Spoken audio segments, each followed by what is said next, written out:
शुआन की मॉम शुआन के पापा से शुआन और मोया की शादी के बारे में बात करते हैं। शुआन के पापा नहीं चाहते थे शुआन के सहमति के बिना उसकी किसी और से शादी करवा दे। शुआन के पापा को एक्चुअली किसी भी बात से कोई प्रॉब्लम नहीं थी, उन्हें अपने पत्नी से भी आर्ग्यू नहीं करना था और शुआन के फीलिंग्स को भी वो समझते थे। पर हर मॉम की तरह शुआन की मॉम को भी लग रहा था वो जो भी कर रही है वो उसके बेटे के भलाई के लिए ही कर रही है। प्यार का मतलब बच्चे थोड़ी ना समझते हैं, वो तो उन सबका इफेक्शन होता है। बच्चे को थोड़ी ना पता होता है कि उनकी किस में भलाई होगी। शुआन की मॉम शुआन के पापा से कहती है शुआन की शादी के बाद वो उन पे छोड़ दे, उन्हें फिक्र करने की जरूरत नहीं है। वह शुआन स्कूल आके टैंक को काम करते हुए देख उसे डिस्टर्ब नहीं करता और चुपचाप बैठे उसका काम देखने लगता है। टैंक शुआन को देख के खुश हो जाती है, दोनों बात करने लगते हैं। बाद में शुआन कहता है उनके नए प्रोडक्ट को लॉन्च करने के लिए उसके पापा राजी हो गए हैं, जिसे सुन के टैंक बहुत खुश होती है। उनके नए प्रोडक्ट के लिए कुछ एक्सपीरियंस्ड वर्कर्स की जरूरत थी, तो टैंक सोच रही थी पहले वो अपने स्टूडेंट्स को फ्री में ट्यूशन देगी, फिर सब कुछ सिखा के उन्हें उसके वर्कशॉप भेजेगी। बहुत हुई काम की बातें, कभी कभी प्यार करने का भी तो मूड होता है ना दोनों की। वहाँ ये दोनों रेस्टोरेंट में मिलते हैं। मोया शुआन को पाने के लिए कभी कभी बहुत डिस्परेट हो पड़ती है, फिर बात हाथ से जाते देख वो दोबारा चुपचाप हो जाती है। शुआन को पाने की सारी उम्मीद वो छोड़ देती है, पर इसके ऐसे हो जाने से यूमिंग को परेशानी होने लगती है, क्योंकि अगर मोया शुआन पे हार मान जाती है तो उसके अकेले के लिए टैंक को पाना मुश्किल हो पड़ती। इसीलिए वो मोया को प्रोवोक करने लगता है। मोया फिर से जग जाती है और यूमिंग के साथ प्लान बनाने लगती है। बाद में यूमिंग इसके पास आके कहता है टैंक के स्टूडेंट्स को वो जाके कहे कि वो उसके वर्कशॉप में उन्हें हायर करना चाहता है। वहाँ फेंजिन टैंक को अपने पैसे देती है स्टूडेंट्स के पैसे लौटाने के लिए। टैंक बिल्कुल भी लेना नहीं चाहती थी, पर फेंजिन उसे राजी करवा ही लेती है। बाद में वो दोनों एक स्टूडेंट के पैसे लौटाने आती है। उन्हें उससे पता चलता है शुआन के कंपनी से उसके सारे स्टूडेंट्स को हायर किया गया है। टैंक तो उन्हें फ्री कोर्स भी देने के लिए तैयार थी, पर जिस जगह पे जॉब करने के लिए वो सब उसके पास मेकअप सीखने जाती, वहीं से उन्हें हायर कर लिया गया था, तो वो भी भला क्यों उसके पास मेकअप सीखने जाते। फेंजिन कहती है ऐसा काम तो बस शुआन की मॉम ही कर सकती है, पर टैंक को बिना एविडेंस के किसी पे शक नहीं करना था और अभी उसकी कंसर्न इन सब चीजों के बारे में सोचना नहीं था, बल्कि नए प्रोडक्ट के बारे में था और नए स्टूडेंट्स ढूंढने में था। वहाँ भाभी जी अपने सासू माँ पे काला जादू करने बैठती है और तभी उसकी सासू माँ दरवाजा नॉक करने लगती है।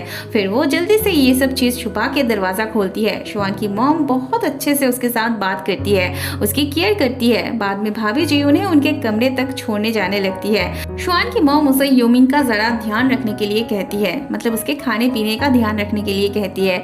बाद में भाभी जी यूमिंग के लिए खाना लेके आती है। दोनों में अपनी अपनी जिंदगी को लेके बात होने लगती है। बातों ही बातों में यूमिंग भाभी जी से पूछता है अगर उसे शुआन और उसमें से किसी एक को चुनने के लिए कहा जाए तो वो किसे चुनती। भाभी जी किसी को भी नहीं चुनती है, पर वो उन दोनों के बीच फर्क करते हुए कहती है शुआन ऐसा लड़का है जो अपने प्यार को हमेशा प्रोटेक्ट करने की कोशिश करेगा, उस पर कोई आँच नहीं आने देगा, पर वो उसका उल्टा है। वो पहले अपने आप को बचाने की कोशिश करेगा, अपने मुकाम पे पहुंचने के लिए वो कुछ भी कर सकता है। वहाँ शुआन की मॉम अपनी एक चीज भाभी जी के कमरे में ही छोड़ आई थी, उसे ही लेते जाते वक्त वो यूमिंग के कमरे में लाइट जलते हुए देख ऊपर देखने आती है। यूमिंग और भाभी जी तब अपने अपने एम्बिशियस को लेके बात कर रहे होते हैं। भाभी जी की बात कुछ इस तरह से लग रहा था जैसे वो बहुत अकेली हो और उसका अकेलापन दूर करने के लिए वो यूमिंग का साथ चाहती थी।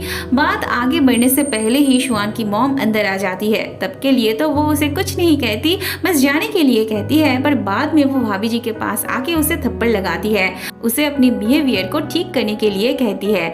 अगले दिन शुआन अपने नए प्रोडक्ट के लिए कुछ सामान ले रहा था, पर यूमिंग तो उस पर भड़कने लगता है। वो उसे कोई भी सामान नहीं ले जाने देना चाहता था, पर शुआन कहता है वो पापा से पूछ के ही ले रहा था। यूमिंग कहता है वो यहाँ का बॉस है, तो उसके परमिशन के बिना वो कुछ भी नहीं ले सकता। शुआन के काम में हेल्प करने के लिए यूमिंग वर्कर्स को जॉब से निकाल देने की बात करता है। तभी शुआन के पापा आके शुआन को सामान ले जाने के लिए कहते हैं। तब यूमिंग वाज लाइक मेरी तो कोई इज्जत ही नहीं है।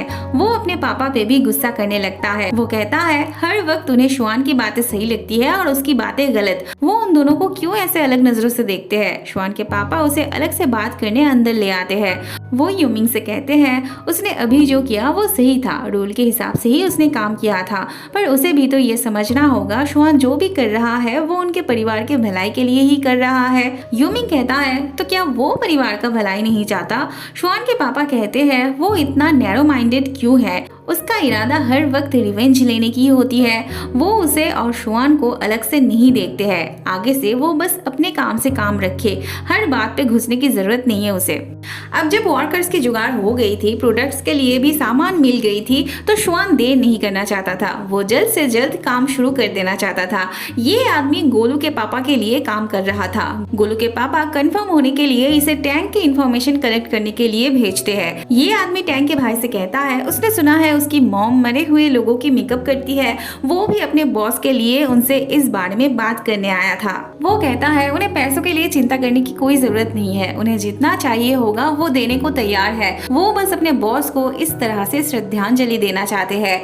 ये आदमी इतने अच्छे से एक्टिंग करता है कि टैंक का भाई जोर डाल के ना नहीं कह पाता। वो अपने मॉम और दीदी से इस बारे में डिस्कस करके उन्हें आंसर देने की बात करता है। वह टैंक फिर से वर्कशॉप आ जाती है। टैंक के स्टूडेंट्स उसे देख के खुश होते हैं। शुआन के पापा यूमिंग के साथ थोड़ा बात करना चाहते थे। वो दोनों बात करने यहाँ आ जाते हैं। शुआन के पापा यूमिंग से टैंक को लेके शुआन के साथ झगड़ा करने से मना करते हैं। यूमिंग कहता है वो शुआन को क्यों नहीं रोकते, उसे क्यों नहीं कहते टैंक पे गिव अप करने। टैंक उसकी भाभी थी, वो कैसे टैंक के साथ रिलेशन में जा सकता है। शुआन के पापा कहते हैं वो दोनों एक दूसरे से प्यार करते हैं, वो कैसे उन्हें रोक सकते हैं। यूमिंग कहता है वो मॉम के पीठ पीछे कैसे शुआन को टैंक के साथ अलाउ कर सकते हैं, वो तो मॉम को धोखा दे रहे हैं। शुआन के पापा कहते हैं वो जो भी कर रहे हैं सबकी भलाई के लिए ही कर रहे हैं। टैंक के बारे में सोचना बंद करके वो बस अपने काम पे फोकस करे।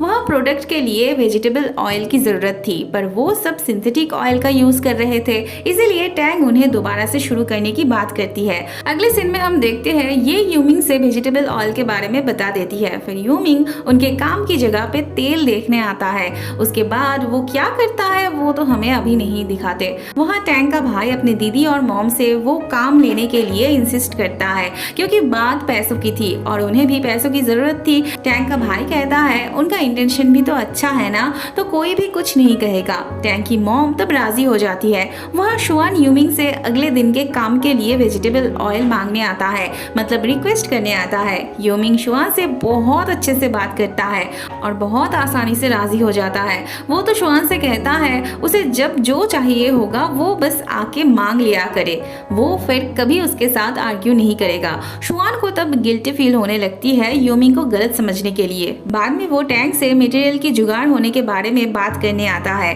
फिर वो कहता है उसे अपने भैया पे शक नहीं करना चाहिए था, वो अभी भी उससे बहुत प्यार करते हैं। बाद में टैंक भी शुआन से उनके पास आए हुए उस काम के ऑफर के बारे में बताती है। जाने से पहले दोनों एक दूसरे को हक करते हैं। घर आके शुआन अपने पापा से बात करने आया होता है। उसके पापा मोया से शादी की बात करते हैं। शुआन एज यूजुअल ना कह देता है, पर उनके परिवार पे कोई मुसीबत ना आए, मोया के पापा उनके खिलाफ कोई स्टेप ना ले इसके लिए वो शुआन को एक्साइटेड होने से मना करते हैं और उनके साथ मोया के पापा से मिलने जाने के लिए कहते हैं। अगले दिन शुआन अपने पापा के साथ मोया के घर आता है। मोया का पापा शुआन से मोया के साथ बात करने जाने के लिए कहते हैं। मोया के पापा को चाहिए था पैसे, जो कि शुआन के पापा उनके मांगने से ज्यादा ले आए होते हैं। शुआन के पापा को उनसे सिक्योरिटी चाहिए था, बस इसीलिए वो उन्हें बात बात पे पैसे देते थे। वह शुआन मोया से फिर से उस दिन स्कूल में हुए प्रॉब्लम के बारे में पूछता है। मोया आज भी डिनाई करने लगती है और बहुत कॉन्फिडेंस के साथ डिनाई करती है। शुआन कहता है वो उसे दोस्त के नाते अच्छे से पूछ रहा है,